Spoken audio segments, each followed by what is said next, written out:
हमारी तो मानसिकता यह है कि पड़ोसी का घर जलता है तो हम ये कहते हैं हमें क्या फर्क पड़ता है, हमारा तो नहीं जल रहा। इस घटना ने, इस सीएए ने, जो सनातनियों में कंसेप्ट ही नहीं था, इसने हिंदू उम्मा को मजबूत कर दिया है और इसने हिंदुओं की उम्मा बना दी है कि बांग्लादेश में रहने वाला हिंदू, पाकिस्तान में रहने वाला हिंदू, अफगानिस्तान में रहने वाले हिंदू की चिंता हम करेंगे। ये एक नई उम्मा खड़ी हो गई है। तो डर यह है कि उनकी उम्मा टूट गई है, इसने आपकी उम्मा बना दी है। इस डर से लोग शाहीन बाग पे बैठे हैं। 70 सालों में यादव कौन है, ठाकुर कौन है, ब्राह्मण कौन है, ये कौन है, वो कौन है, आपको बांटा, आप बटे। इसने एक ही झटके में उम्मा बना करके कहा तुम सब सनातनी हो और हर सनातनी का फर्ज है कि दुनिया में किसी सनातनी के साथ कुछ हो रहा है उसकी तकलीफ में हम साथ खड़े होंगे। यह डर पैदा हो गया है। तो संकट यह है, इसलिए यह आपने जो लिखा है राष्ट्र की दिशा किस ओर, राष्ट्र ने अपनी दिशा बता दी, समाज को इसके पीछे खड़ा होना है। इसलिए बहुत सारे जीवन में चीजें आती हैं और इस 3 सालों के अनुभव से मैं यह कहता हूं कि अगर आप ईमानदारी से, जो आपके मन में है, हजारों ऐसे इश्यूज हैं जो आपको नहीं पता, और मेरे पिटारे में बहुत सारे इश्यूज हैं जिनको मैं पब्लिक में लाऊंगा। सिर्फ आप ये सोच करके कि ये काम हमें इसके अंजाम तक पहुंचाना है, आपका निजी कुछ नहीं है, सब कुछ मौजूद है, आपको सिर्फ उठाना है और लोगों के बीच में खड़ा कर देना है। अगर मराठे साहब ये कैलेंडर नहीं छापते और मेरी इनसे मुलाकात नहीं होती तो दुनिया भर में जिन लोगों ने मदद करके इसको बड़ा बनाया है ये छापते रहते, पता नहीं चलता। लेकिन आज ही मुझे पता चला है कई हजार कॉपी अमेरिका गई हैं। इसलिए बात छोटी सी है, अगर आपके घर पे किंगफिशर का कैलेंडर नहीं हटेगा तो ये वाला नहीं लगेगा। अब तो वो बेचारा अपना अपने कैलेंडर बना हुआ है। आप इस कैलेंडर को जरूर लें, अपने बच्चों को समझाएं ये हिंदू कैलेंडर नहीं है, ये कोई पूजा पद्धति पे नहीं है, ये प्लैनेट्स के मूवमेंट के ऊपर है। जैसे आपके पड़ोस में एक राज्य है, उस राज्य में भी बड़ी गुंडागर्दी थी। आपने तो आदमी गुजरात से भेज दिया था, लोगों ने उसे गालियां दी, उसके बारे में सवाल खड़ा किया। इसलिए मैं उसका जिक्र इसलिए करना चाहता हूं कि आपकी सभा में कोई ईमानदार मुसल्लत ईमान वाला मुसलमान बैठा हो तो खड़े होकर मुझे टोक देना कि मैं इस्लाम का और कुरान का गलत हवाला दे रहा हूं। कुरान मजीद में एक आयत है, आयत समझते हैं जो वर्सेस होती, एक आयत है उसका नाम है सूरे निसा। सूरे निसा क्या कहती है ये मुसलमान भले ही न जाने, आप सब लोग जान लीजिएगा। और जहां भी आपको छोटे भाई का पजामा, बड़े भाई का कुर्ते का आदमी मिल जाए उसे रोकिएगा, उससे कहिए भाई इसका मतलब बताओ, क्योंकि हम तो जाहिल हिंदू हैं, तुम ही बताओ। मैं आपको बताए दे रहा हूं, जब वो झूठ बताए तो उसका गला पकड़ लीजिएगा। कहा कि तुम तो कुरान के भी लिए वफादार नहीं हो, तुम तो इसके प्रति भी ईमानदार नहीं हो। सूरे निसा ये कहती है कि अल्लाह मियां ने, उनका कहना है कि 1400 साल से के पहले कोई था नहीं, वहीं से शुरू हुआ है।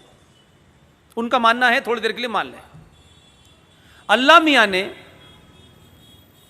जब आदम और हव्वा के माध्यम से सृष्टि क्रिएट की और कहा कि तुम नीचे जाओ, तो जो लोग अल्लाह पे ईमान रखते थे उनके ऊपर मुसल्लत ईमान मीन्स होता है कंप्लीट ईमान, थोड़ा बहुत नहीं। उन्होंने कहा कि जो लोग मेरे ऊपर ईमान लाए हैं, जो मुझ पे यकीन करते हैं, जो मेरे बताए रास्ते पे चलते हैं, मैं तुम्हें इस दुनिया में, इस सृष्टि में, जमीन पे भेज रहा हूं। तुम जाओ, तुम्हारे लिए सब कुछ मैंने दिया है, तुम्हारे रहने खाने पीने का सबका इंतजाम किया है, लेकिन मैंने तुम्हें कुछ शर्तें की हैं कि तुम उन बताए रास्तों से मत हटना, तुम्हें ये करना है, ये नहीं करना है। लेकिन वो ये जानते थे, आखिर अल्लाह मियां थे, वो अपने बंदों के बारे में जानते थे कि ये कैसे लोग होंगे, ये तो शाहीन बाग पे भी बैठ जाते हैं। उन्होंने कहा कि अगर तुम मेरे बताए रास्ते से हटे तो मैं इसी धरती पर ऐसे लोग भेजूंगा जो तुम्हें रास्ते पे ले आएंगे।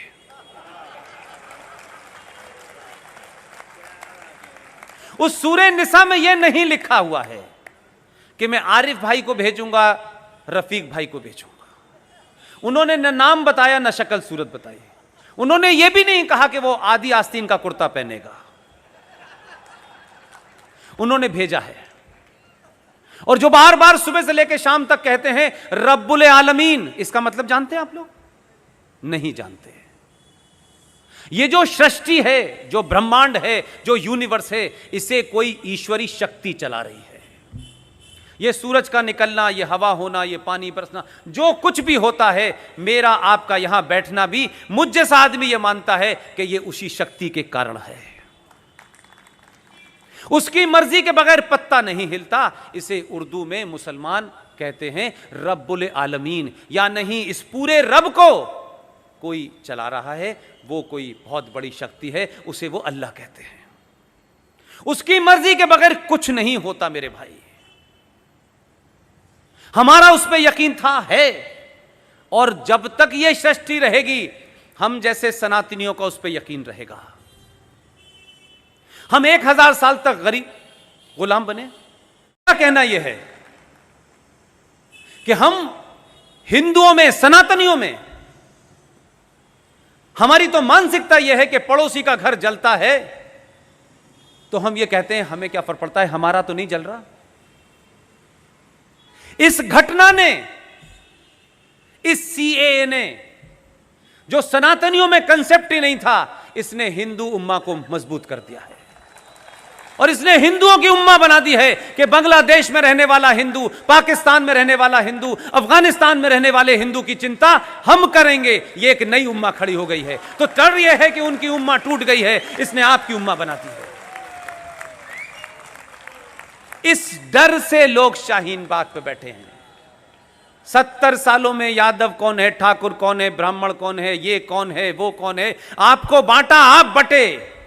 इसने एक ही झटके में उम्मा बना करके कहा तुम सब सनातनी हो, और हर सनातनी का फर्ज है कि दुनिया में किसी सनातनी के साथ कुछ हो रहा है उसकी तकलीफ में हम साथ खड़े होंगे। यह डर पैदा हो गया है।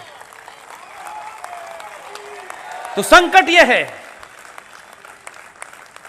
इसलिए यह आपने जो लिखा है, राष्ट्र की दिशा किस ओर, राष्ट्र ने अपनी दिशा बता दी, समाज को इसके पीछे खड़ा होना है। इसलिए बहुत सारे जीवन में चीजें आती हैं, और इस 3 सालों के अनुभव से मैं ये कहता हूं कि अगर आप ईमानदारी से, जो आपके मन में है, हजारों ऐसे इश्यूज हैं जो आपको नहीं पता, और मेरे पिटारे में बहुत सारे इश्यूज हैं जिनको मैं पब्लिक में लाऊंगा। सिर्फ आप ये सोच करके कि ये काम हमें इसके अंजाम तक पहुंचाना है। आपका निजी कुछ नहीं है, सब कुछ मौजूद है, आपको सिर्फ उठाना है और लोगों के बीच में खड़ा कर देना है। अगर मराठे साहब ये कैलेंडर नहीं छापते और मेरी इनसे मुलाकात नहीं होती तो दुनिया भर में जिन लोगों ने मदद करके इसको बड़ा बनाया है, ये छापते रहते, पता नहीं चलता। लेकिन आज ही मुझे पता चला है कई हजार कॉपी अमेरिका गई हैं। इसलिए बात छोटी सी है, अगर आपके घर पे किंगफिशर का कैलेंडर नहीं हटेगा तो ये वाला नहीं लगेगा। अब तो वो बेचारा अपना अपने कैलेंडर बना हुआ है। आप इस कैलेंडर को जरूर लें, अपने बच्चों को समझाएं ये हिंदू कैलेंडर नहीं है, ये कोई पूजा पद्धति पे नहीं है, ये प्लैनेट्स के मूवमेंट के ऊपर है।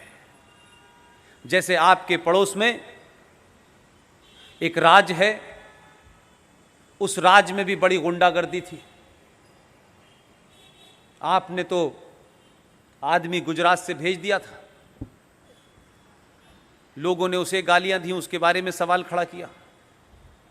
इसलिए मैं उसका जिक्र इसलिए करना चाहता हूं कि आपकी सभा में कोई ईमानदार मुसल्लत ईमान वाला मुसलमान बैठा हो तो खड़े होकर मुझे टोक देना कि मैं इस्लाम का और कुरान का गलत हवाला दे रहा हूं।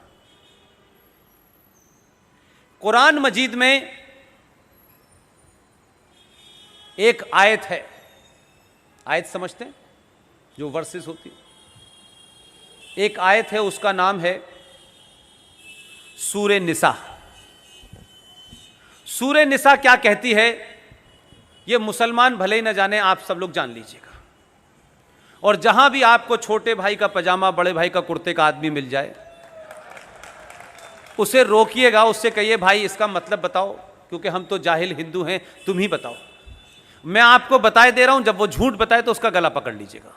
कहा कि तुम तो कुरान के भी लिए वफादार नहीं हो, तुम तो इसके प्रति भी ईमानदार नहीं हो। सूरे निसा ये कहती है कि अल्लाह मियां ने, उनका कहना है कि 1400 साल से के पहले कोई था नहीं, वहीं से शुरू हुआ है।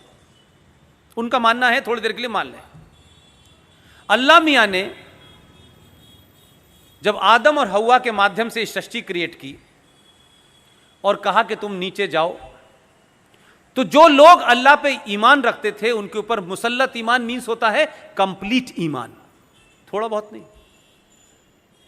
उन्होंने कहा कि जो लोग मेरे ऊपर ईमान लाए हैं, जो मुझ पे यकीन करते हैं, जो मेरे बताए रास्ते पे चलते हैं, मैं तुम्हें इस दुनिया में, इस सृष्टि में, जमीन पे भेज रहा हूं।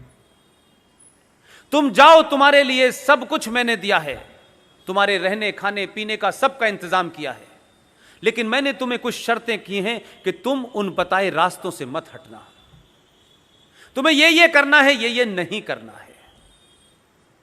लेकिन वो ये जानते थे, आखिर अल्लाह मियां थे, वो अपने बंदों के बारे में जानते थे कि ये कैसे लोग होंगे, ये तो शाहीन बाग पे भी बैठ जाते हैं।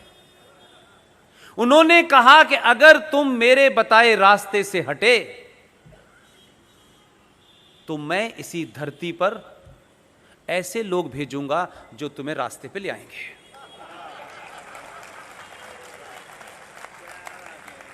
उस सूरे निसा में यह नहीं लिखा हुआ है कि मैं आरिफ भाई को भेजूंगा, रफीक भाई को भेजूंगा।